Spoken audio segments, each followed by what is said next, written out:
नमस्कार। खरी खरी लेकर हाजिर हूं मैं सर्वमित्रा।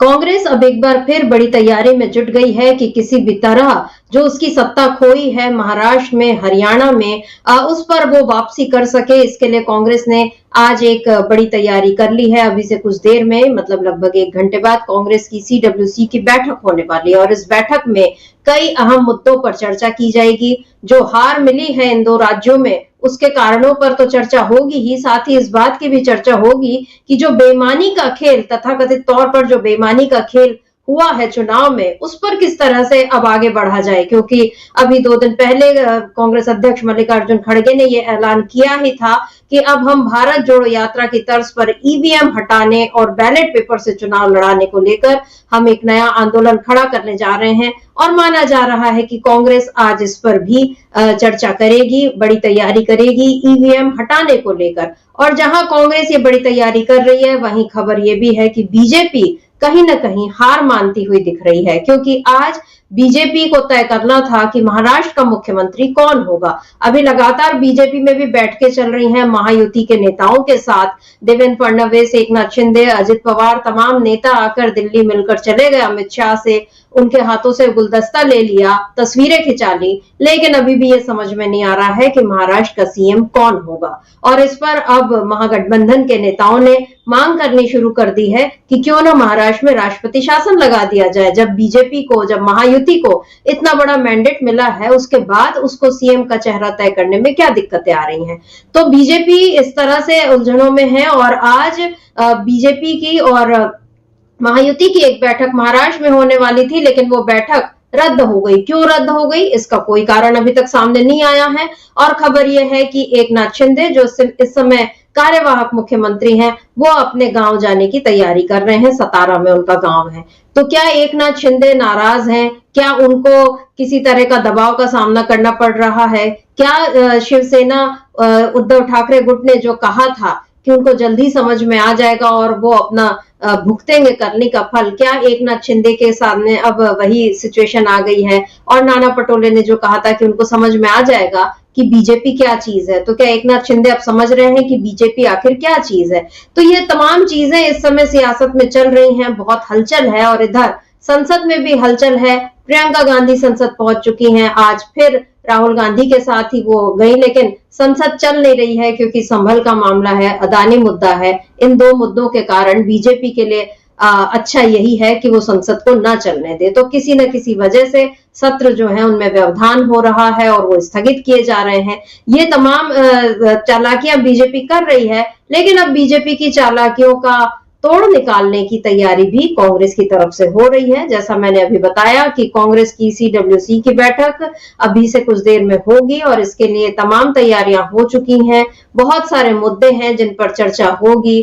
चुनाव में हार क्यों मिली, जो अंदरूनी गुटबाजी है उसका मुकाबला कैसे हो, कैसे नई पीढ़ी के नेताओं को तैयार किया जाए, नई रणनीति क्या बनाई जाए, ऐसी बातों पर तो चर्चा होगी ही। लेकिन सबसे अहम चर्चा, हाँ, एक और चीज होगी इसमें, हिमाचल प्रदेश में जो अभी जो चेहरा, हरियाणा में जो चेहरा बनना है विपक्ष का नेता कौन होगा, इस पर भी बात होगी।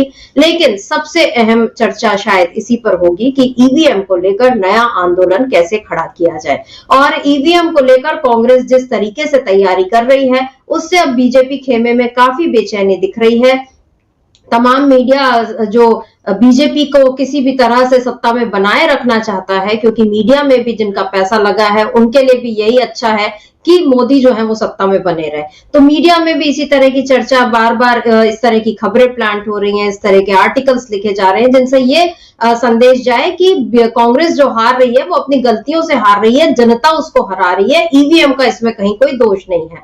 सुप्रीम कोर्ट ने भी इसी तरह से कहा। सुप्रीम कोर्ट ने कह दिया कि जब आप जीतते हैं तो ईवीएम अच्छी है, जब आप हारते हैं तो ईवीएम अच्छी नहीं है। ये सुप्रीम कोर्ट की भाषा थी। चुनाव आयोग तो मान ही नहीं रहा कि ईवीएम में कोई गड़बड़ी है, लेकिन कांग्रेस भी हार नहीं मान रही और वो अभी भी अपने मुद्दे पर टिकी है। ईवीएम को लेकर बड़ा आंदोलन करने की तैयारी तो है ही, साथ ही अभी से कुछ देर पहले, कुछ आधे घंटे पहले कांग्रेस के जो नाना पटोले और रमेश चन्नीथल्ला, इन लोगों ने चुनाव आयोग को एक मेमोरेंडम सौंपा, एक खत सौंपा, मिलने का वक्त मांगा है। और उसमें चर्चा यही है कि ईवीएम में जो गड़बड़ियों की बात सामने आई है, जो सबूत कांग्रेस के पास है, जो जानकारियां उसके पास है, वो चुनाव आयोग के सामने रखना चाहती है, अपनी चिंताएं जाहिर करना चाहती है, ताकि चुनाव आयोग उसे सुने और उसका निराकरण करे। और कांग्रेस ने अपने ये जो खत है उसमें उसने अभी पूर्व मुख्य चुनाव आयुक्त एसवाई कुरैशी, उनका भी जिक्र, उन्होंने एक बात कही थी कि अचानक इतने लाख वोट कैसे बढ़ जाते हैं, ये बात समझ से परे है और मैं इस बारे में उसका कोई तार्किक कारण नहीं देखता, ये उनका कहना था। तो उनकी इस बात को भी हवाला बनाया है कांग्रेस ने। और अब कांग्रेस नेताओं ने चुनाव आयोग से मिलने का वक्त तो मांगा है, लेकिन ये देखना होगा कि चुनाव आयोग कांग्रेस को वक्त देता है या नहीं देता, क्योंकि पहले भी ऐसा हुआ है, जब जब विपक्ष के नेताओं ने चुनाव आयोग से समय मांगा, अपनी शिकायतें दर्ज करना चाहिए, लेकिन चुनाव आयोग उनकी शिकायतों को या तो अनसुना कर देता है, या खारिज कर देता है, या अपमानजनक भाषा में जवाब दे देता है कि आप गलत हैं। तो ये रवैया चल रहा है फिलहाल लोकतांत्रिक देश भारत में, लेकिन इस लोकतंत्र को बचाने की तैयारी है कांग्रेस की। और वहीं बीजेपी जिस तरीके से अपनी ही गुटबाजियों, अपनी ही उलझनों, अपने ही खेलों का शिकार होते हुए दिख रही है, उससे लग रहा है कि बीजेपी कहीं ना कहीं हार मान रही है। तो क्या कुछ हो रहा है सियासत में इस समय, आज इसी पर हम खरी खरी चर्चा करेंगे। हमारे साथ जुड़े हुए अमलेंदु उपाध्याय जी। अमलेंदु जी नमस्कार, स्वागत है आपका इस कार्यक्रम में। अमलेंदु जी, जब से महाराष्ट्र के नतीजे आए हैं, या उससे पहले हम कहेंगे हरियाणा के भी जो नतीजे आए, लगातार ईवीएम को लेकर सवाल उठ रहे हैं। और बार बार, ऐसा नहीं कि केवल कांग्रेस इस पर आपत्ति जता रही है, अखिलेश यादव, चाहे लालू प्रसाद जी, मतलब हर इंडिया गठबंधन के तमाम नेता इस पर आपत्ति जता रहे हैं। और जून में, जैसा कुछ दिन पहले मैंने बताया था कि महाराष्ट्र के चुनाव में, लोकसभा चुनाव में हारने वाले एक प्रत्याशी ने, बीजेपी के प्रत्याशी ने भी सवाल उठाए थे कि ईवीएम में कहीं कोई गड़बड़ है। यानी ऐसा नहीं है कि सवाल उठाने वाले केवल कांग्रेस के लोग हैं, लेकिन फिर भी कांग्रेस को टारगेट करके इस समय जिस तरह का माहौल बीजेपी बना रही है, लेकिन कांग्रेस भी जो इस पर तैयारी कर रही है, जैसा अभी से आज उसकी जो सीडब्ल्यूसी की बैठक होने वाली है, इन सब को लेकर क्या लगता है आपको कि क्या कांग्रेस ने अब लड़ाई लड़ने की एक लंबी तैयारी कर ली है? जैसा राहुल गांधी ने भारत जोड़ो यात्रा निकालकर देश का सियासी माहौल बदल दिया था, क्या ईवीएम को लेकर अब जो आंदोलन खड़ा होने जा रहा है, आज हो सकता है उसकी कोई रूपरेखा बन जाए और जल्दी हमको खबर मिले कि अब कांग्रेस किस तरह से आगे बढ़ेगी। लेकिन जब भी ये आंदोलन शुरू होगा, तो क्या देश में सियासत भी उस समय से बदलनी शुरू हो जाएगी? ईवीएम के खिलाफ अब जन आंदोलन तो शुरू हो रहा है, और आज कांग्रेस वर्किंग कमेटी की जो बैठक है उसमें भी ईवीएम को लेकर काफ़ी सवाल हैं, उन पर चर्चा होगी। और आशा है कि कोई इस पर एक कार्यक्रम तैयार होगा, ईवीएम के विरुद्ध आंदोलन किस तरीके से किया जाना है। और इस बीच दो बड़ी खबरें हैं जो जिनका आपने जिक्र भी किया सुमित्रा जी, कि एक तो जो नाना पटोले और रमेश चंद्र निथल्ला और मुकुल वासनिक, इन्होंने जो चुनाव आयोग को एक पत्र लिखा है, लंबा चौड़ा पत्र है, लगभग 4 पेज का पत्र है, उसमें उन्होंने कई दलीलें दी हैं और ये बताया है कि जो चुनाव आयोग के आंकड़े हैं उनके अनुसार ही हम अपनी बात रखेंगे कि किस तरीके से चुनावों में धांधलियाँ हुई हैं, मतदाताओं का नाम जोड़ा जाना और घटाया जाना किस तरीके से किया गया, और किस तरीके से वोट बढ़ाए गए, किस तरीके से डाले गए, इन सब को लेकर आपत्तियां उसमें जताई गई हैं। और ये जो इसमें एक जो महत्वपूर्ण बात कही गई है उस पत्र में, वो कहा गया है कि ध्यान देने की बात यह है कि 50 विधान क्षेत्रों में औसतन 50,000 मतदाताओं की वृद्धि की गई, और उन 50 में से 47 निर्वाचन क्षेत्रों में सत्तारूढ़ दल और उसके सहयोगियों ने जीत हासिल की। यानी 50 क्षेत्रों में 50,000 वोट बढ़ाए गए। ऐसा कहीं नहीं होता, 70 सालों के इतिहास में ऐसा कभी नहीं हुआ कि किसी विधानसभा क्षेत्र में एक साथ जो है वो 50,000 वोट बढ़े हैं। और ये 50,000 वोट जो है 50 क्षेत्रों में बढ़ाए गए, और उनमें से 47 सीटें जो हैं वो महायुति जीत गया। और इस पत्र में ये भी कहा गया है कि महाराष्ट्र में राज्य भर में पंजीकृत मतदाताओं की संख्या में उल्लेखनीय और अकथनीय वृद्धि हुई है, और मतदाता सूचियों में नाम हटाने और जोड़ने की प्रक्रिया हुई है। इन सभी ने मौजूदा सरकार के लिए सार्वजनिक रूप से लाभ पहुंचाया, और यह मुद्दा महाविकास अघाड़ी गठबंधन द्वारा 19 अक्टूबर को माननीय चुनाव आयोग के समक्ष जो अपना प्रत्यावेदन दिया गया था उसमें यह मुद्दा उठाया गया था। तो यानी ये एक बड़ा मसला उठाया गया है, और डॉक्यूमेंट्री प्रूफ जो है इसके साथ वो एनेक्सर लगाए गए पत्र के साथ ये चुनाव आयोग को दिए गए हैं। कहा गया है चुनाव से कि आप हमको समय दीजिए और हम आपको बाकायदा सारे डॉक्यूमेंट्स जो हैं वो प्रस्तुत करेंगे कि किस तरीके से चुनाव में धांधलियाँ हुई हैं और चुनाव आयोग उसमें किस तरीके से से शामिल है। अगर 50,000 मतदाता बढ़ाए जा रहे हैं तो चुनाव आयोग ही शामिल है। जो मतदाता सूची का अद्यतन जो करता है वो चुनाव आयोग ही करता है, वो सरकार नहीं करती है। तो ये एक तरीके से सीधे सीधे चुनाव पर जो है वो सवाल उठाए गए हैं। इधर महाराष्ट्र में जो हम लोगों ने कल भी चर्चा की थी कि बाबा आढाव जो सामाजिक कार्यकर्ता हैं 94 वर्ष के, उन्होंने कल अपना आंदोलन शुरू किया और आत्मक्लेश उन्होंने उसको नाम दिया है। 3 दिन का उनका अनशन है और वो कल से अनशन पर बैठे हुए हैं। और जो एनसीपी शरद पवार के विधायक हैं और नेता हैं रोहित पवार, वो कल शामिल हुए और उन्होंने उसके चित्र भी पोस्ट किया और उन्होंने बताया कि किस तरीके से ये आंदोलन शुरू हो रहा है। और बाबा आढाव ने जो एल्गार छेड़ा है वो व्यर्थ नहीं जाएगा और हम युवा इसमें जो है शामिल होंगे। बाबा आढाव का साफ तौर पर कहना है कि लोकतंत्र का चीरहरण शुरू हो चुका है।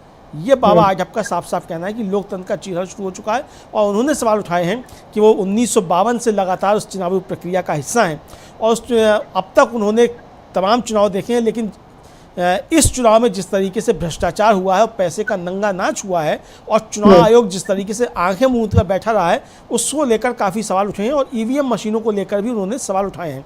बाबा आढाव जो है महाराष्ट्र के बहुत ही सम्मानित समाज सेवी हैं और 94 वर्ष के हैं और लगातार वो जो असंगठित क्षेत्र के मजदूरों के लिए काम करते रहे। तो ये एक आंदोलन शुरू हुआ है और आज जो CWC की बैठक हो रही है, उस CWC की बैठक से पहले बाबा आढाव का ये आंदोलन शुरू होना, उधर महाराष्ट्र के कांग्रेस के नेताओं द्वारा वहाँ जो कांग्रेस के प्रभारी हैं मुकुल वासनिक और रमेश चन्नीथल्ला, उन्होंने जो चिट्ठी लिखी है चुनाव आयोग को कि किस तरीके से चुनाव में गड़बड़ियाँ हुई हैं, इसको लेकर साफ तौर पर समझ में आता है कि अब ये ईवीएम का मसला रुकने वाला नहीं है। इस पर एक बड़ा आंदोलन खड़ा होगा। चुनाव आयोग लगातार सवालों के घेरे में है और सीधे सीधे सवाल अब चुनाव आयोग से ही पूछे जा रहे हैं और कांग्रेस की तरफ से कहा जा रहा है कि आप हमको मिलने का समय दीजिए।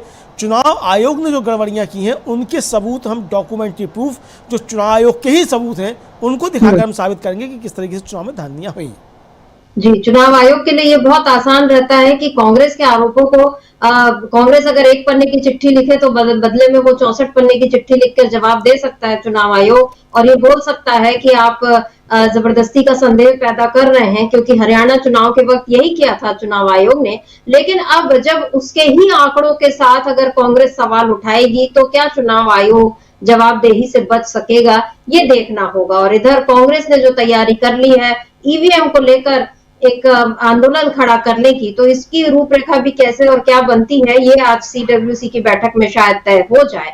और इधर हम ये देख रहे हैं कि कांग्रेस कि इस आंदोलन से पहले ही उसको कुचलने के या एक तरीके से कांग्रेस को गलत साबित करने के प्रयास भी तरह तरह से शुरू हो गए हैं। मनोवैज्ञानिक दबाव जिसको हम कहते हैं, या जबरदस्ती आप किसी के मानसिकता को प्रभावित करने वाली बात, जिसके लिए मीडिया सबसे बड़ा हथियार है। और इस समय आप मीडिया में देखें तो तमाम खबरें इसी तरह की कि कांग्रेस जब हारती है तो वो ईवीएम का सवाल उठाती है, जब जीतती है तो कुछ नहीं बोलती। सुप्रीम कोर्ट ने भी जो पॉल की जो याचिका खारिज की थी उसको लेकर भी उन्होंने यही टिप्पणी की थी। लेकिन यहाँ पर 2018 जब दिसंबर 2018 जब कांग्रेस ने जीता था छत्तीसगढ़, मध्य प्रदेश और राजस्थान, हिंदी पट्टी के ये तीनों राज्य कांग्रेस ने जीते थे। और इसके बाद राहुल गांधी से एक सवाल हुआ था, क्योंकि मैं कहीं पढ़ रही थी तो उसमें मुझे मिला, तो उनसे पूछा गया कि जब कांग्रेस जीत रही है तो क्या ईवीएम का सवाल नहीं रहा। इस पर राहुल गांधी ने जो कहा, जवाब दिया था वो महत्वपूर्ण है। उन्होंने कहा था कि ईवीएम पर सवाल अपनी जगह कायम है। ईवीएम में एक चिप लगी होती है, अगर उसमें छेड़छाड़ कर दी जाए तो नतीजों को प्रभावित किया जा सकता है। ये मसला भारत में ही नहीं उठ रहा, विदेशों में भी इसके खिलाफ आवाज उठ रही है कि ईवीएम पर अभी भरोसा कायम नहीं हो पाया है। ये राहुल गांधी का जवाब था 2018 में और अभी भी राहुल गांधी लगातार उसी मुद्दे को उठा रहे हैं। तो जाहिर है कांग्रेस के लिए ऐसा नहीं है कि जब उसने जीत हासिल की तो उसने ईवीएम का मुद्दा छोड़ दिया। कांग्रेस ईवीएम के मुद्दे पर तब भी कायम थी, अब भी कायम है। ये जरूर है कि कांग्रेस के शासन में ही ईवीएम की शुरुआत हुई, लेकिन अगर उसमें अब कोई गड़बड़ है तो क्या उस पर सवाल नहीं उठाया जाना चाहिए, ये एक अहम बिंदु है जिस पर विचार करने की जरूरत है। और कांग्रेस में जब राहुल गांधी अध्यक्ष थे कांग्रेस के, तब भी जयपुर में मेरा ख्याल है सम्मेलन हुआ था, अधिवेशन हुआ था, तब या उनके उसमें जो पूर्ण अधिवेशन हुआ था तब ईवीएम के खिलाफ प्रस्ताव पारित हुआ था। और उसके बाद 2022 में उदयपुर में नव संकल्प अधिवेशन एक हुआ था कांग्रेस का, उसमें भी ईवीएम के खिलाफ आवाज उठाई थी कांग्रेस ने और ये कहा था कि हम बैलेट पेपर से लड़ने की बात करेंगे। हालांकि तब कांग्रेस के भीतर ही कई नेता ऐसे थे जो ईवीएम के पक्ष में थे, और तब इंडिया गठबंधन भी नहीं बना था। लेकिन अब इंडिया गठबंधन बन गया है। अब इंडिया गठबंधन के नेता भी ईवीएम को लेकर सवाल उठाने लगे हैं। शिवसेना सांसद संजय राउत ने आज एक दिलचस्प सुझाव दे दिया। उन्होंने कहा एक मंदिर बना दो, उसमें 3 मूर्तियों का, उसमें एक और ईवीएम रहे, एक और अमित शाह, एक और मोदी। क्या कुछ कहा है संजय राउत ने, पहले इसको सुनते हैं, उसके बाद चर्चा को आगे बढ़ाते हैं। ऐसी है कि महाराष्ट्र की सभी बातें दिल्ली में डिसाइड होगी। जो महाराष्ट्र का स्वाभिमान अभिमान की बात हमेशा करते थे वो अब नहीं रही है। आप एकनाथ शिंदे जी को या अजित पवार जी को बार बार दिल्ली में ही आना पड़ेगा अपनी बात रखने के लिए। चाहे उनके अलग पार्टी अलग गुट बना है, लेकिन उनका हाईकमांड दिल्ली में है। मोदी और शाह जी उनका हाईकमांड है। जो वो कहेंगे वो मानना पड़ेगा, चाहे उनकी डिमांड उनकी मांगे कुछ भी हो। लेकिन उनको महाराष्ट्र में जो बात चाहिए उसके लिए दिल्ली की उनको मंजूरी लगेगी। कल भी बैठे थे ना, तो आपस महाराष्ट्र में बैठकर क्या करेंगे? जो कल आदेश दिया होगा अमित शाह जी ने या और नरेंद्र मोदी जी ने, उनको मानना पड़ेगा। हाईकमांड है। सीएम डीसीएम बन रहे हैं अभी और डीसीएम सीएम बन रहे हैं। इस पर देखिए, पहले भी मिस्टर देवेंद्र फडणवीस कभी सीएम थे, वो डीसीएम बन गए। एकनाथ शिंदे उनको बहुत जूनियर थे। कभी एकनाथ शिंदे जी ने मुख्यमंत्री देवेंद्र जी के कैबिनेट में काम किया है, अचानक देवेंद्र जी उनके कैबिनेट में काम करने लगे। अब जिस प्रकार की राजनीति महाराष्ट्र में चल रही है उसमें कोई स्वाभिमान नाम की चीज अब बाकी नहीं है, बची नहीं। वापस डीसीएम बन रहे हैं। वो तो सदैव डीसीएम है, वो सदैव डीसीएम है, सदैव डीसीएम रहेंगे। आजकल देखता हूं उनके चेहरे पर बहुत हंसी है। दिल्ली में कल घूम रहे थे गॉगल विगल कोट सूट पहन के, उनके चेहरे की रौनक वापस आ गई है जो लोकसभा चुनाव में खत्म हो गई थी। ईवीएम की कमाल है। अब बारामती हो या ठाना हो, विदर्भ हो, ईवीएम का मंदिर बनाना चाहिए लोगों ने। 3 मूर्तियां, बीच में ईवीएम, बाजू में मोदी जी, बाजू में शाह।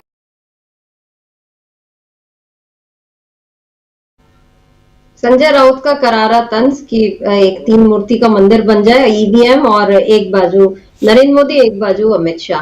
अमलेंदु जी, ये जो तंज है ये अपनी जगह है, लेकिन यहाँ जो उन्होंने कहा, चाहे अजित पवार को लेकर कहा कि चेहरे की मुस्कुराहट वापस आ गई, जो रौनक लोकसभा चुनाव में गायब हो गई थी, महाराष्ट्र के स्वाभिमान की बात कही, और इससे पहले जो चर्चा मैं कर रही थी कि राहुल गांधी 2018 में जो कह रहे थे वो अब भी वही कह रहे हैं। और मेरा ख्याल है इस समय मौजूदा राजनीति में राहुल गांधी ही शायद या उनके जैसे एक आध 2 और नेता होंगे जो पहले जो बात बोलते थे वो अब भी उस पर कायम है, वो बातों से पलटते नहीं है। ईवीएम को लेकर भी उनका रुख वही है। तो कांग्रेस का रुख एकदम साफ है। ईवीएम को लेकर कांग्रेस जो तैयारी कर रही है, और बीजेपी यहाँ पर जिस तरह से फंसती हुई नजर आ रही है, चुनाव आयोग तक अब शिकायत फिर से पहुंच गई है। ऐसे में क्या चुनाव आयोग अपने आप को बचाएगा, बीजेपी को बचाएगा, या बीजेपी अपने आप को बचाएगी, या चुनाव आयोग को बचाएगी? क्या कुछ हो रहा है? देखिए, जो चुनाव आयोग को लेकर संघर्ष शुरू हुआ है और भारतीय जनता पार्टी इस निशाने पे है और महायुति निशाने पर है। महायुति क्या मतलब, बीजेपी ही निशाने पर है एक तरीके से विपक्ष के, चूंकि महायुति में विचारों की एकनाथ शिंदे या अजित पवार की क्या हैसियत है कि वो मशीनों को मैनेज करने या चुनाव आयोग को मैनेज करने, चूंकि उनके पास तो पार्टियां जो है वो भी बीजेपी की दिलवाई हुई हैं, ऐसा विपक्ष का ही आरोप है। मतलब संजय राउत तो साफ तौर पर कह चुके हैं कि इनके पास जो पार्टियाँ हैं ये तो मोदी जी की कृपा से हैं, चुनाव आयोग की कृपा से हैं, सुप्रीम कोर्ट की कृपा से हैं। तो ये इनकी विचारों की इतनी हैसियत नहीं है कि ये चुनाव आयोग को सेट कर लें या मशीनों को सेट कर लें। तो निशाने पर सीधे सीधे मोदी, शाह और बीजेपी है। और संजय राउत जो आज उनकी बाइट है, जो वो आज उन्होंने प्रेस कॉन्फ्रेंस में कहा है वो कि वो एक मंदिर बना देना चाहिए और बीच में ईवीएम हो और बाईं तरफ अमित शाह हो और दाईं तरफ मोदी हो, तो ये सीधा सीधा तंज जो है वो एक तरीके से भारतीय जनता पार्टी पर है कि आप बिना ईवीएम मशीनों के चुनाव नहीं जीत सकते। और संजय राउत पहले भी बोल चुके हैं कि अगर बैलेट पेपर से चुनाव होगा तो भारतीय जनता पार्टी देश भर में 25 सीटें लोकसभा की नहीं जीत सकती। अब वो एक अलग मसला है कि बैलेट पेपर से चुनाव होगा कि नहीं होगा, सुप्रीम कोर्ट भी इस पे जो है कह चुका है कि पीछे लौटना संभव नहीं है, लेकिन मशीनों में क्या सुधार हो सकते हैं इस पे सुप्रीम कोर्ट तैयार है। अब इस पे जो याचिका पड़ी हुई उस पर आगे भी सुनवाई होगी। लेकिन जो कुल मिलाकर एक चीज़ है वो ये है कि चुनाव आयोग सवालों के घेरे में, मशीनों से ज़्यादा चुनाव आयोग सवालों के घेरे में। जाहिर सी बात है कि मशीनों में कोई हेराफेरी तभी हो सकती है जब चुनाव आयोग की उसमें सहमति हो या चुनाव आयोग उसमें शामिल हो। बिना चुनाव आयोग की सहमति के, बिना चुनाव आयोग के शामिल हुए मशीनों में हेराफेरी कोई नहीं कर सकता। तो ये सवाल आप उठ रहे हैं और इसीलिए सीधे सीधे अगर निशाने पे कहा जाए तो मुख्य चुनाव आयुक्त तो राजीव कुमार और चुनाव आयोग है।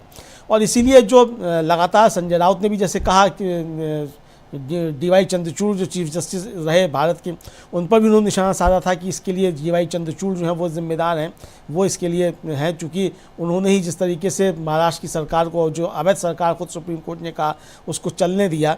और सुप्रीम कोर्ट ने 2019 में जो याचिका दायर हुई थी, 2018 में याचिका दायर हुई थी, उसको जाकर 2024 में सुना ईवीएम मशीनों पर, और उसमें भी कोई स्पष्ट आदेश नहीं आया। तो इसको, ये तमाम सारे मसले जिस तरीके से उठाए, तो इसका मतलब कि सीधे सीधे निशाने पर चुनाव आयोग है। और अब देखना ये है कि कांग्रेस ने जो मिलने का समय मांगा है मुख्य चुनाव आयुक्त से कि आप हमको मिलने का समय दीजिए चुनाव आयोग से, और हम साबित करेंगे, चुनाव आयोग के आंकड़ों से ही साबित करेंगे कि किस तरीके से महाराष्ट्र के चुनाव में धांधलियाँ हुई हैं।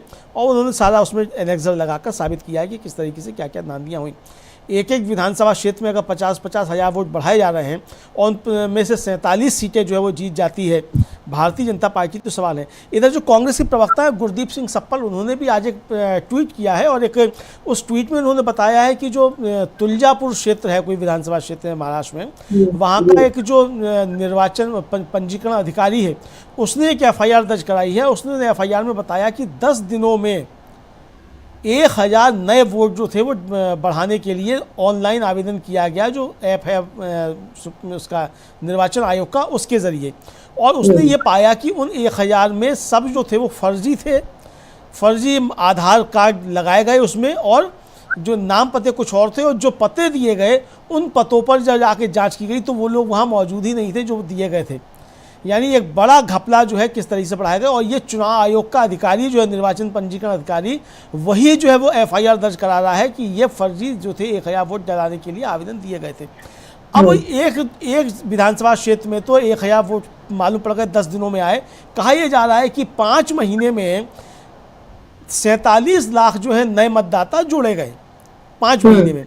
और ये 5 वर्षों में जो थे वो कुल 37 लाख मतदाता बढ़े थे। यानी जितने मतदाता 37 लाख जो थे वो 5 वर्षों में बढ़े, उसके 1.25 गुना मतदाता 5 महीनों में जोड़ दिए गए। तो ये सीधे सीधे सवाल चुनाव आयोग के ऊपर उठ रहे हैं। और ये कहा गया कि जो 47 लाख मतदाता बढ़े, महाविकास अघाड़ी के जो मत कम हुए हैं वो 47 लाख ही मत कम हुए हैं। तो इसका क्या सीधा सीधा संबंध है, ये भी सवाल गुरदीप सप्पल ने उठाए हैं।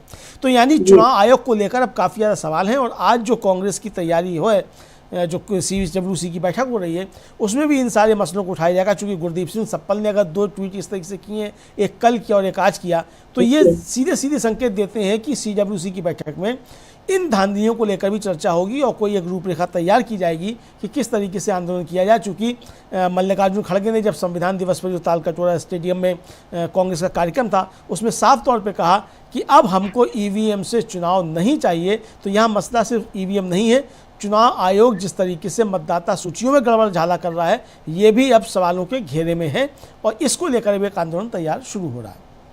जी बिल्कुल, कांग्रेस आज बिल्कुल पूरी तैयारियों के साथ और पुख्ता आंकड़ों के साथ, क्योंकि अब ये जो बीच में खबर आई थी जिस पर हमने और चर्चा भी की थी कि 5 लाख वोटों का अंतर करीब करीब है, जितने वोट पड़े और जितने वोट गिने गए, तो उसको लेकर भी चुनाव आयोग ने कहा कि मीडिया में इस तरह की जो खबरें आ रही हैं, उसमें मीडिया जो इन खबरों में बैलेट पेपर वाले जो वोट है, जो पोस्टल बैलेट वाले, उनको नहीं जोड़ा गया है, इसीलिए वो 5 लाख का अंतर है। तो उसका तो एक कारण चुनाव आयोग ने बता दिया। लेकिन अभी जैसा ये जो सवाल उठा कि भाई 1000 मतदाता जो है वो अचानक किसी विधानसभा, मतलब किसी एक क्षेत्र में बढ़ जाते हैं, और जाहिर है कि आधार कार्ड जमा करने की बातें, चाहे जितने जो पहचान पत्र जितने भी हैं, ये सब सरकारी एजेंसियों के जरिए ही बनाए जाते हैं। तो उसमें ये मान लेना चाहिए कि सरकार और प्रशासन की कहीं ना कहीं भूमिका है। और चुनाव आयोग के रहते अगर ये सारी चीजें हो रही हैं, क्योंकि जब से आचार संहिता लग जाती है तो वो सारी चीजें चुनाव आयोग के हाथ में आ जाती हैं, और उसके बाद अगर ऐसी कोई गड़बड़ हो रही है तो जाहिर सी बात है कि सवाल उठेंगे ही। एक और शिरडी से भी खबर थी कि वहां पर एक कॉलेज के 4000 बच्चों से वोट डलवा दिए गए, क्योंकि और जबकि वो वहां के वोटर नहीं थे। मतलब कॉलेज में बच्चे अलग अलग जगहों से भी पढ़ने आते हैं, लेकिन वहां से 4000 वोट जो है। और अगर ये तो छोटी छोटी खबरें हैं, अगर हम पूरे अगर 288 विधानसभा क्षेत्रों के इतने मतदान केंद्र जो होते हैं उनमें न जाने ऐसी कितनी गड़बड़ियां हुई होंगी। और जाहिर सी बात है कि लोकसभा चुनाव में जब इतनी बुरी मात मिली थी बीजेपी को, महायुति को, तो फिर 4 महीने के भीतर ऐसा क्या कमाल हो गया। क्योंकि जो लाड़की बहन योजना है इसके बारे में भी कहा जा रहा है कि जो जिसका एक बड़ा वो आधार बताया जा रहा है, हालांकि उसका बहुत ज्यादा असर नहीं पड़ा है। और ये क्योंकि ऐसा नहीं है कि केवल महिलाओं को आपने पैसे दे दिए तो उन्होंने आपको वोट दे दिया, बहुत सारी दूसरी चीजें हैं, कई मुद्दे रहे जो मतदाताओं के लिए चिंता का विषय रहे, लेकिन बीजेपी ने कभी भी उन मुद्दों की बात नहीं की। वो हिंदू मुसलमान करती रही या लाड़की बहन योजना की बात करती रही, और उसे मालूम था कि हम इस तरह से जीत हासिल कर लेंगे। लेकिन बीजेपी ने जीत तो हासिल कर ली, सत्ता अभी भी लेकिन वो सरकार नहीं बना पाई है। इसको लेकर आज प्रियंका चतुर्वेदी हैं, शिवसेना की सांसद, उन्होंने एक अहम बात कही है। क्या कुछ कहा है प्रियंका चतुर्वेदी ने, ये सुनते हैं। बस यही कहूंगी कि जिस तरीके से एक बहुमत मिलता है, जनादेश का अनादर करना है कि अब तक आप मुख्यमंत्री का निर्णय नहीं ले पाए। रोज खबरें चल रही हैं कि निर्णय हो गया है, पर वो घोषित नहीं किया जा रहा है। तो कहीं ना कहीं एक खींचतान भी दिख रही है। ये भी दिख रहा है कि सारे डिसीजंस जो कल तक ये था कि दिल्ली में आकर अनाउंसमेंट होगा, वो भी नहीं हुआ है। फिर से मुंबई में कोई मीटिंग होगी, तब जाकर होगा। 26 नवंबर को असेंबली का कार्यकाल खत्म होना था। आज हम बैठे हुए हैं 29 नवंबर पर, 3 दिन ऊपर हो चुका है। मैं मानती हूं कि अगर हमारे साथ ये हो रहा होता, अगर महाविकास अघाड़ी को समय लग रहा होता, तो गवर्नर ने स्टेप इन करके प्रेसिडेंट रूल लगा दिया होता। पर यहाँ पर फिर से मैं दोहराऊंगी कि अगर दिल्ली से ही निर्णय लेने हैं और सहमति नहीं बन रही है, तो ये आपके जनादेश का अनादर है। इसी पर भाई जगदाप जो कांग्रेस के लीडर हैं, उनका कहना है कि जितने भी लीडर्स हैं कंट्री में और महाराष्ट्र में, उनकी कोई वैल्यू नहीं है। वो लोग सिर्फ दिल्ली आके मुजरा करते हैं, और दिल्ली में 2 सुल्तान बैठे हैं जो सारे फैसले लेते हैं। 2014 से यही सब देख रहे हैं। तो अगर आप देखेंगे, तो अगर एकनाथ शिंदे जी का इंटरव्यू देखेंगे, तो उन्होंने स्पष्ट किया है कि जो मोदी जी निर्णय लेंगे वही हम करेंगे। और दिल्ली आकर ये लोग अमित शाह जी से मिले हैं, पर फिर भी कोई निर्णय नहीं हुआ है। तो महाराष्ट्र के हित में सरकार अब तक बन जानी चाहिए थी। एटलीस्ट जो मुख्यमंत्री चेहरा है वो घोषित हो जाना चाहिए था, जो अब तक नहीं हुआ है, डिले हुआ है। उम्मीद करती हूँ जल्द से जल्द होगा, क्योंकि 26 तारीख तक उनकी कार्यविधि थी, अब 29 हो गई है। तो ये जनादेश का भी अनादर है। यहाँ पर प्रियंका चतुर्वेदी ने साफ साफ कहा कि अगर हमारे साथ ऐसा ही होता तो अभी तक राष्ट्रपति शासन लगाने की बात या राज्यपाल जो है वो इंटरवीन कर चुके होते। अभी कुछ दिन पहले अशोक गहलोत ने भी यही बात कही कि राजस्थान में जब हमको देर हो रही थी तब बीजेपी बहुत सारे सवाल उठा रही थी, क्योंकि जब राजस्थान, मध्य प्रदेश और छत्तीसगढ़ में कांग्रेस ने जीते थे चुनाव और उसमें फिर मुख्यमंत्री का नाम तय करने में थोड़ा वक्त लगा, तो बीजेपी ने बहुत हल्ला मचाया था। लेकिन अभी यहाँ पर तो बीजेपी के हाथ में ही सारी चीजें हैं, लेकिन फिर भी क्या कारण लगता है अमलेंदु जी की मुख्यमंत्री का नाम नहीं घोषित हो पा रहा है। वो लोग दिल्ली आ रहे हैं, मुंबई जा रहे हैं, मुंबई की बैठक आज होनी थी वो रद्द हो गई, अब एकनाथ शिंदे गांव जाने वाले हैं।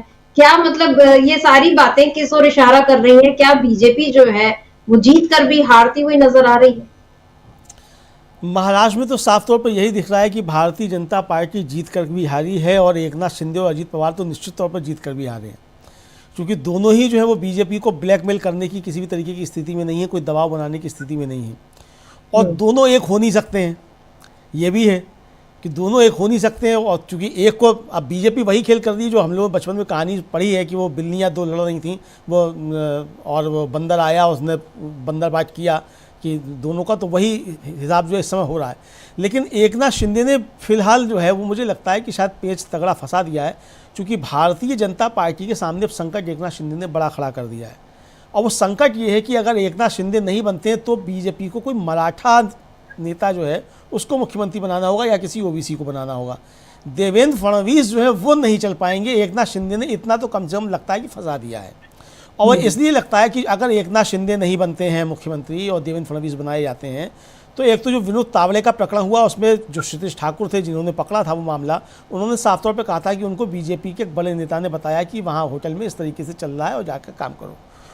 तो सीधे सीधे आरोप ये लगे, जो कॉन्स्पिरेसी थ्योरीज चलती हैं कि ये काम जो था वो देवेंद्र फडणवीस का करवाया हुआ था कि विनोद तावड़े को रास्ते से हटाया जाए। तो विनोद तावड़े तो रास्ते से हट गए, उसमें पछले में फंसने के बाद उन पर FIR है, तो वो उनका नाम पीछे चला गया है। लेकिन देवेंद्र फडणवीस को भी बीजेपी नहीं बना सकती, चूँकि बीजेपी अगर देवेंद्र फडणवीस को बनाती है तो ये फिर मराठा जो सेंटिमेंट्स है उसका बड़ा नुकसान होगा, चूँकि दोनों मराठा नेता जो हैं, एकनाथ शिंदे और अजीत पवार, दोनों जो है वो थंपिंग एक तरीके से कहा जाए उनका परफॉर्मेंस रहा है। तो बीजेपी के सामने संकट ये है कि वो अपना मराठा नेतृत्व किस तरीके से तैयार करे। तो अगर अजीत पवार और एकनाथ शिंदे को डिच किया जाता है तो फिर बीजेपी को अपना मराठा नेतृत्व ही लेकर आना होगा। मुझे लगता है कि शायद बीजेपी अभी इसी उहापोह में है कि अगर देवेंद्र फडणवीस को नहीं बनाया जाता है तो किसको लेकर आया जाए। एक तरफ चर्चा ये भी चल रही थी कि पीयूष गोयल का नाम भी चल सकता है कि देवेंद्र फडणवीस को भी ना चला जाए, पीयूष गोयल को भी लाया जाए। तो भी ये संकट आता है, जो देवेंद्र फडणवीस के साथ है वही संकट पीयूष गोयल के साथ भी है। पीयूष गोयल तो बाहरी भी एक तरीके से समझे जा सकते हैं। तो ये बीजेपी के सामने संकट है, लेकिन एकनाथ शिंदे ने इस समय अच्छे तरीके से पेच फंसा दिया है। और अगर एकनाथ शिंदे अपने गांव जा रहे हैं तो एकनाथ शिंदे के साथ वही हो रहा है जो एक समय में उद्धव ठाकरे के साथ हुआ था। और बार बार संजय राउत और शिवसेना यही कह रही थी कि एकनाथ शिंदे का इस्तेमाल बीजेपी कर रही है, और समय आने पर एकनाथ शिंदे के साथ भी यही किया जाएगा जो उद्धव ठाकरे के साथ किया गया। और ये एकनाथ शिंदे को भी समझना था, और शायद अब समझ आ रहे हैं एकनाथ शिंदे कि भारतीय जनता पार्टी उस शिवसेना की सगी नहीं हुई जिसके साथ उसका 28 वर्षों का संबंध था, और जिन बाला साहब ठाकरे के दरवाजे पर जाकर अटल बिहारी वाजपेयी से लेकर और लालकृष्ण आडवाणी से लेकर नरेंद्र मोदी तक सब से झुकाया करते थे। बीजेपी उन बाला साहब ठाकरे के बेटे उद्धव ठाकरे की सगी नहीं हुई, तो उन एकनाथ शिंदे की कैसी सगी हो जाएगी जिनको तो मुख्यमंत्री ही बनवाया था बीजेपी ने। तो एकनाथ शिंदे को ये पहले समझ में क्यों नहीं आ रहा था, अब अगर समझ में आ गया है तो अभी भी समय है। तो एकनाथ शिंदे अब देखते हैं कि आगे क्या करते हैं। क्या बीजेपी एकनाथ शिंदे की पार्टी में ही कोई दूसरा एकनाथ शिंदे तैयार करेगी और एकनाथ शिंदे की शिवसेना को तोड़ेगी? अब ये देखना बड़ा दिलचस्प होगा। बीजेपी हालांकि अभी बचना चाहती है ताकि ये आरोप मतलब ना लगने लग जाए कि बीजेपी अपने सारे सहयोगियों के साथ इस तरीके से करती है। हालांकि करना बीजेपी को आज नहीं तो कल एकनाथ शिंदे के साथ वही है जो उसने उद्धव ठाकरे के साथ किया था, यानी एकनाथ शिंदे की पार्टी को तोड़ेगी निश्चित तौर पर, या अजीत पवार की पार्टी को तोड़ेगी और अपने दम पर पूरी सरकार बनाएगी। फिर उसके सामने कोई संकट नहीं रहेगा कि एकनाथ शिंदे नहीं है या अजीत पवार साथ में नहीं है तो क्या करना है। तो ये अभी उसके सामने संकट है। फिलहाल जिस तरीके से एकनाथ शिंदे ने पेच फंसाया है, ये साफ तौर पर समझा जा सकता है कि एकनाथ शिंदे के ये कहने के बावजूद कि मोदी जी जो फैसला करेंगे वो फैसला उनको मंजूर होगा, तो या तो मोदी जी फैसला लेने में कमज़ोर हैं। भाई अभी तक तो मोदी जी की 56 इंच की छाती हुआ करती थी, यह कहा जाता था मोदी जी फैसला ले लेते हैं, पर्ची किसी की भी निकाल देते हैं। तो जो पर्ची मध्य प्रदेश में निकली थी, जो पर्ची राजस्थान में निकली थी और जो पर्ची छत्तीसगढ़ में निकली थी, वो पर्ची महाराष्ट्र में क्यों नहीं निकाल पा रहे मोदी जी? तो मोदी जी का आखिर वो 56 इंच का सीना कहाँ चला गया? जो एक अकेले सब पर भारी थे, वो एक अकेले सब पर भारी नरेंद्र मोदी महाराष्ट्र की पर्ची क्यों नहीं निकाल पा रहे हैं? वो चाहे एकनाथ शिंदे को बनाए, चाहे पीयूष गोयल को बनाए, चाहे एकनाथ शिंदे को बनाए, चाहे अजीत पवार को बनाए, चाहे विनोद तावड़े को बनाए, जिसको चाहे इसको बनाए, कम से कम वो पर्ची निकालें तो मोदी जी हिम्मत तो दिखाएं। वो हिम्मत मोदी जी के सामने अभी तक निकल क्यों नहीं आ रही है? और दूसरा एक जो बड़ा संकट है, जो जिसकी तरफ इशारा किया प्रियंका चतुर्वेदी ने भी अपने बाइट में, और वो ये है कि इस समय महाराष्ट्र में क्या है। जब 26 नवंबर तक विधानसभा नई आ जानी चाहिए थी अस्तित्व में, वो विधानसभा नहीं आई है। राष्ट्रपति शासन नहीं लगा है, तो राष्ट्रपति शासन भी नहीं लगा है, विधानसभा नई अस्तित्व में भी नहीं आई है। तो ऐसे में महाराष्ट्र में क्या है फिर? केयर टेकर जो चीफ मिनिस्टर एकनाथ शिंदे हैं, वो केयर टेकर चीफ मिनिस्टर तो हैं, लेकिन महाराष्ट्र में सरकार कौन सी चल रही है? सुप्रीम कोर्ट जिसको अवैध सरकार बना चुका था, तो क्या इस समय अवैध सरकार के साथ साथ अवैध विधानसभा भी चल रही है या अवैध राष्ट्रपति शासन चल रहा है? तो ये एक संवैधानिक स्थिति भी है और सुप्रीम कोर्ट में इस पर स्वतः संज्ञान लेना चाहिए कि महाराष्ट्र में आखिर चल क्या रहा है। अगर नई विधानसभा नहीं बनी है, पुरानी विधानसभा भंग नहीं हुई है और 26 नवंबर तक नई विधानसभा बन जानी चाहिए थी, नई सरकार का गठन हो जाना चाहिए था, नहीं होता तो राष्ट्रपति शासन लगना चाहिए था, जो कानूनी स्थिति है वो ये कहती है। तो आखिर महाराष्ट्र में चल क्या रहा है? अवैध सरकार तो ठीक है चलवा दी सुप्रीम कोर्ट ने 2.5 साल तक, जिसको खुद अवैध सरकार बताया था। गवर्नर को जो थी पुराने गवर्नर की खूब मनानत भी कर दी थी, लेकिन अब इस समय क्या चल रहा है? तो इस पर सुप्रीम कोर्ट को संज्ञान लेकर के कानूनी स्थिति जो है और संवैधानिक स्थिति है उसको भी स्पष्ट करना चाहिए। ये वास्तव में एक बड़ा सवाल है। जी, महाराष्ट्र में एक अजीब स्थिति है। जनता ने वोट दे दिया, सरकार बन गई, बहुमत से मतलब जीत गई सरकार, लेकिन अभी तक नहीं बन पाई है। ये बड़ी अजीबोगरीब स्थिति है। महाराष्ट्र का ये जो हाल हुआ है वो सिर्फ इसलिए क्योंकि बीजेपी ने वहां पर सत्ता का खेल खेला। जिस तरीके से उसने शिवसेना और एनसीपी को तोड़कर अवैध सरकार बनाई और उसको सुप्रीम कोर्ट ने चलने दिया, और उसके बाद अभी भी सुप्रीम कोर्ट वाकई कुछ नहीं कह रहा है, तो ये फिर संविधान के नाम की माला जपने वाले जो ये कहते हैं कि हम संविधान बचाएंगे और इसीलिए हम सत्ता में हैं, ये जो दावा कर रहे हैं मोदी, उनको सोचना चाहिए कि महाराष्ट्र में क्यों नहीं वो संवैधानिक व्यवस्था लागू करवा पा रहे हैं, क्या आखिर उनको दिक्कत है, क्यों वो नाम नहीं दे पा रहे हैं। और ये हमने देखा है कि जब उनकी मर्जी आई उन्होंने गुजरात में सीएम बदल दिया, उनकी मर्जी आई उन्होंने उत्तराखंड में सीएम बदल दिया, जहां उनकी जो मर्जी आती है वो पूरी सरकार बदल देते हैं और अपने मर्जी का मुख्यमंत्री बनवा देते हैं, अपनी मर्जी की कैबिनेट चलवा देते हैं। लेकिन महाराष्ट्र में एकनाथ शिंदे और अजित पवार के होते मोदी अगर कोई फैसला नहीं ले पा रहे हैं, तो इसका मतलब यही है कि बीजेपी ने वहां कहीं ना कहीं बड़ी हार मान ली है। और बीजेपी की हार मानने की ये जो स्थिति है, ये खुद उसकी अपनी करनी से आई है। और अब कांग्रेस जो तैयारी कर रही है ईवीएम को लेकर,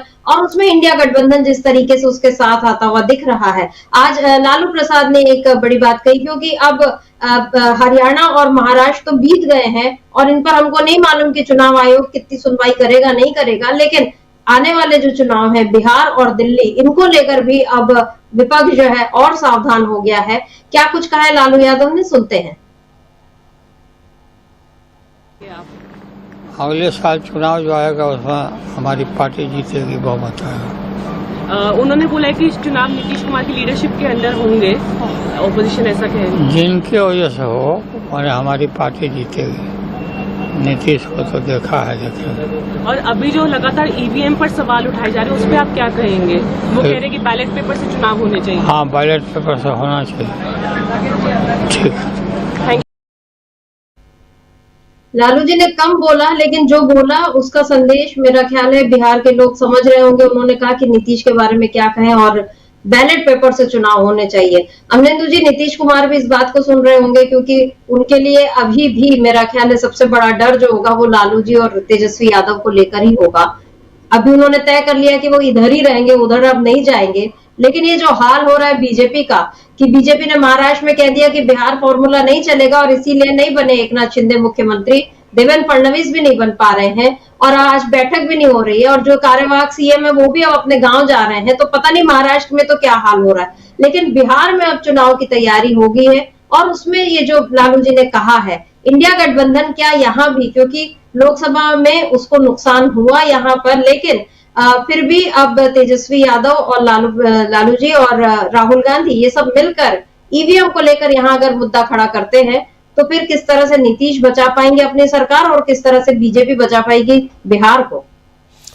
लालू प्रसाद यादव ने जिस तरीके से ईवीएम को लेकर बोला है और बैलेट पेपर की वकालत की है और इधर जो महाराष्ट्र में चल रहा है, उससे नीतीश कुमार को सबसे बड़ा खतरा लालू प्रसाद यादव या तेजस्वी यादव नहीं है।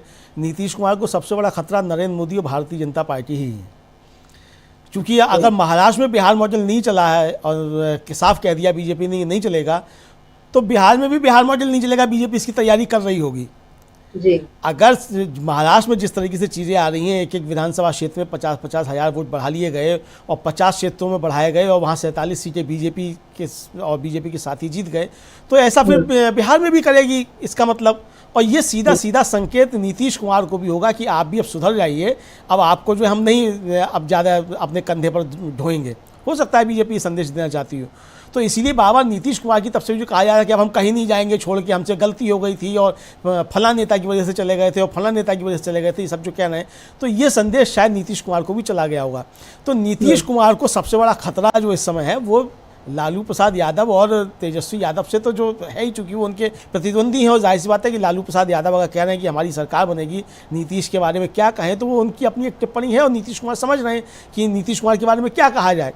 जो नीतीश कुमार खुद अपने बारे में कुछ कहने की स्थिति में नहीं है। नीतीश कुमार ये भी कहने की स्थिति में नहीं है कि उनके नेतृत्व में चुनाव लड़ा जाएगा कि नहीं लड़ा जाएगा। भाई एकनाथ शिंदे कम से कम इतना तो रहे कि देवेंद्र फडणवीस को कहना पड़ा कि हमारे मुख्यमंत्री का चेहरा इस समय एकनाथ शिंदे हैं, उनके नेतृत्व में चुनाव लड़ा जा रहा है, लड़ा गया उनके नेतृत्व में। बाकी ये भी कह दिया गया कि बाद में पार्टी मतलब मिल बैठ के तय करेंगे कौन लड़ेगा कौन नहीं लड़ेगा, लेकिन कम से कम सीएम फेस तो एकनाथ शिंदे को रख के लड़ा गया। तो बीजेपी क्या नीतीश कुमार के नाम पर चुनाव भी लड़ेगी कि नहीं लड़ेगी, अब ये भी सवाल है। तो संकट नीतीश कुमार के सामने है, लेकिन संकट सिर्फ नीतीश कुमार का नहीं है, ये संकट असल में लोकतंत्र का संकट है। और ये खासतौर से ईवीएम मशीनों को लेकर, चुनाव आयोग को लेकर जो सवाल उठ रहे हैं, ये संकट उससे पैदा हुआ है। तो संकट चाहे वो नीतीश कुमार के सामने हो, संकट चाहे वो लालू प्रसाद यादव के सामने हो, संकट चाहे वो एकनाथ शिंदे के सामने हो, और चाहे वो महाविकास अघाड़ी की या इंडिया गठबंधन के सामने हो, संकट जो भी है वो कुल मिलाकर ईवीएम मशीनों का और चुनाव आयोग का संकट है, जो चुनाव आयोग ने संकट पैदा किया। और इसीलिए आज कांग्रेस ने साफ तौर पे मुख्य चुनाव आयुक्त राजीव कुमार को घेरा है। और ये जो पत्र लिखा गया है नाना पटोले, मुकुल वासनिक और रमेश चन्नीथल्ला की तरफ से, 4 पन्नों का जो पत्र है, लंबा चौड़ा पत्र है, और सारे उसमें डॉक्यूमेंट्स जो है वो नक्की किए गए हैं, एनेक्सर लगाए गए हैं। और ये कहा गया है कि आप हमको मिलने का समय दीजिए, चुनाव आयोग के आंकड़ों से ही, चुनाव आयोग का जो डाटा है उससे ही हम साबित करेंगे कि चुनाव आयोग ने किस तरीके से धांधलियाँ की हैं और किस तरीके से इसका फ़ायदा जो इन धांधलियों का वो सीधे सीधे भारतीय जनता पार्टी और उसके सहयोगी संगठनों को पहुँचा है। तो एक बड़ा सवाल जो है वो चुनाव आयोग सवालों के घेरे में है, मुख्य चुनाव आयुक्त तो राजीव कुमार सवालों के घेरे में है। और आज कांग्रेस वर्किंग कमेटी की जो बैठक हो रही है उसमें भी लगता है कि इन्हीं सारे मसलों पर चर्चा की जाएगी। चूँकि CWC की बैठक से पहले कांग्रेस के महाराष्ट्र के नेताओं का चुनाव आयोग को पत्र लिखना, गुरदीप सिंह सप्पल का डॉक्यूमेंट्री प्रूफ जारी करना, चुनाव आयोग के डाटा से ही बताना कि किस तरीके से घपले हुए हैं, ये साबित करता है कि आज कांग्रेस की वर्किंग कमेटी की बैठक कोई एक नए आंदोलन की तैयारी निश्चित तौर पर करेगी, उसकी आज घोषणा हो सकती है। जी, आज शाम तक कोई बड़ी खबर आ सकती है कांग्रेस खेमे से, और बीजेपी की तरफ से कोई खबर आती है नहीं, ये देखने वाली बात है। और इस समय सबसे ज्यादा निगाहें हैं चुनाव आयोग पर। और SY कुरैशी ने अभी हाल ही में अपने एक लेख में इसका जिक्र भी किया था कि 26 जनवरी को जब ये लागू हुआ संविधान, लेकिन उससे एक दिन पहले जिस तरीके से चुनाव आयोग का, निर्वाचन आयोग बनाया गया और उसमें जो उसके पूरे क्लॉज, उसके जो नियम बनाए गए और उसमें जिस तरह उसको न्यायपालिका तक के दबाव से मुक्त रखा गया कि वहां पर केवल ये जो संवैधानिक संस्था रहेगी ये पूरी तरीके से स्वतंत्र होकर बिना किसी दबाव में आकर काम करेगी, ये पूरी रूपरेखा हमारे संविधान निर्माताओं ने बनाई थी, ताकि जो संविधान वो बना रहे हैं वो एक ऐसी सरकार के हाथ में रहे, सुरक्षित रहे, जो पूर्णतया लोकतांत्रिक और निष्पक्ष तरीके से चुनकर आई हो, ये व्यवस्था चलती रहे। इसीलिए निर्वाचन आयोग का भी गठन किया गया था।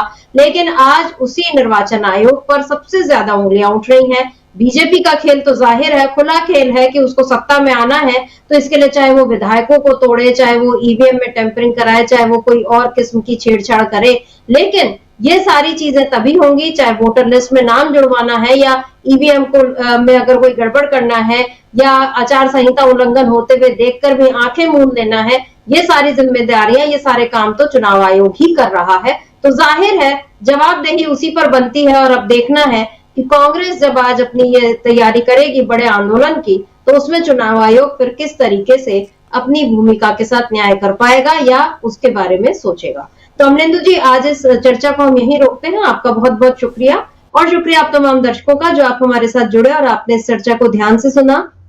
आगे भी आप बने रहिए DB लाइव के साथ और देखते रहिए DB लाइव। नमस्कार।